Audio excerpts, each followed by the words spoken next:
Can we talk about that? For Yeah. people that don't have a background on what happened with the abuse and that handshake story? Well, and this was all part of the cleansing. This was all part of me drawing these stories out, drawing these parasites out.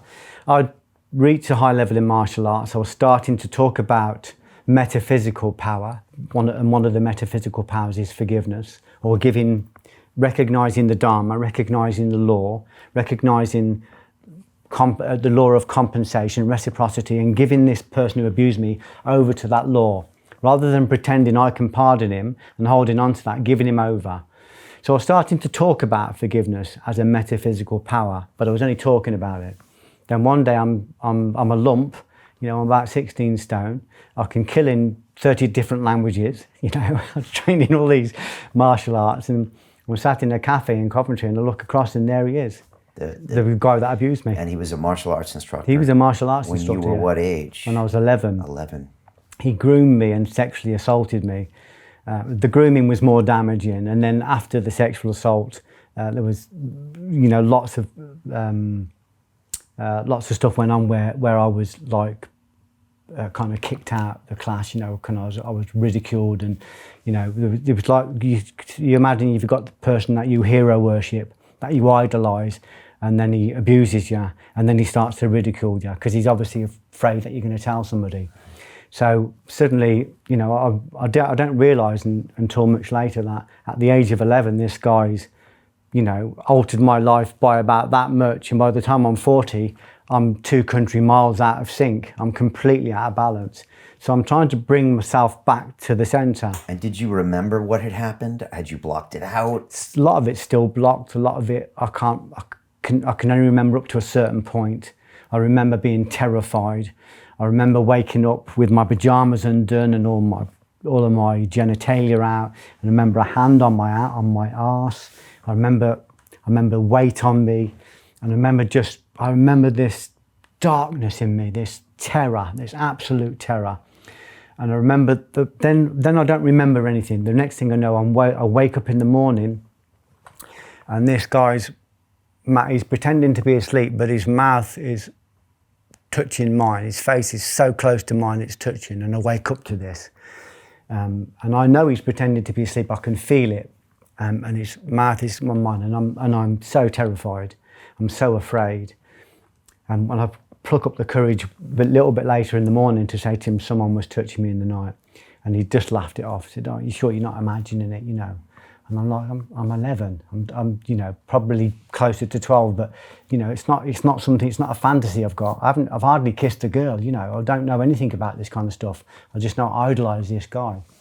And when he realises I'm traumatised, he absolutely shits himself. He completely shits himself and tells me not to tell anyone. Don't tell your mum or dad. He doesn't need to tell me that, Brian. I'm not going to tell anybody. I'm so ashamed already. I'm so afraid of being noticed that I'll just bury it.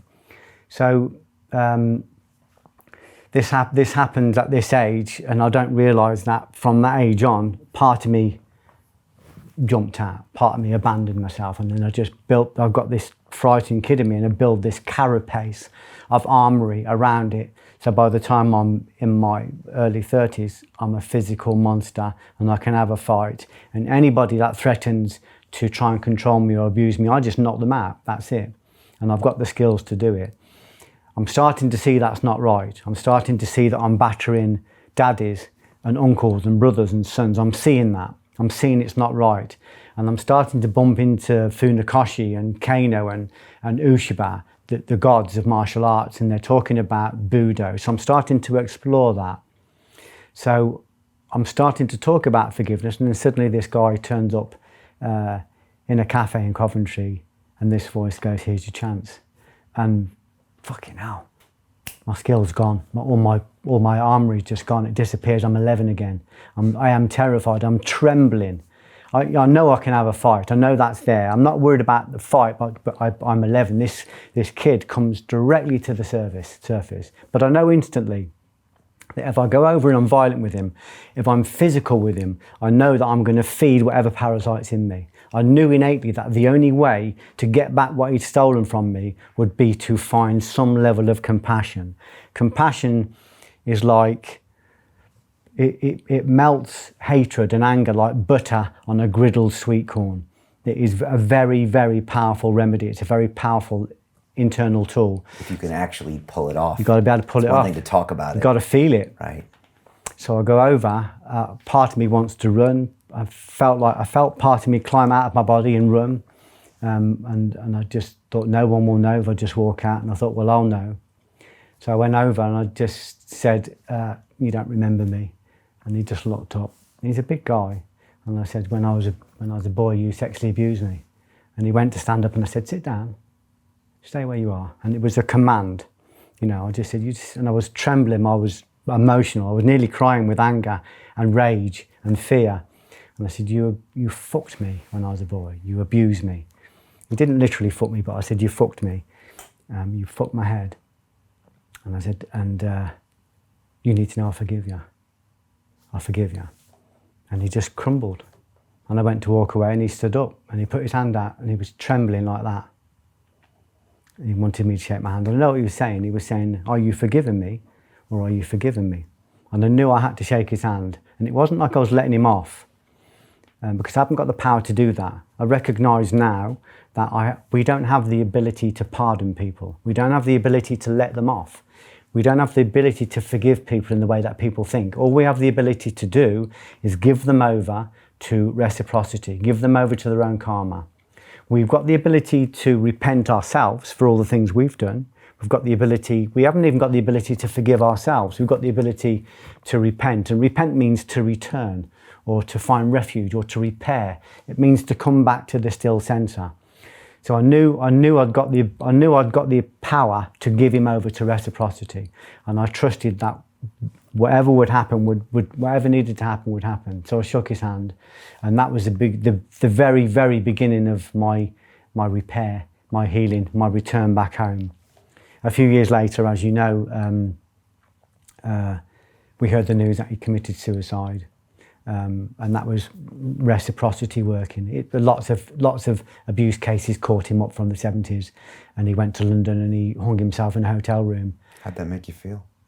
Just tremendously compassionate. I just felt sad because I knew that this guy had been possessed by the exact force he tried to possess me with. There was a force outside of him and outside of us.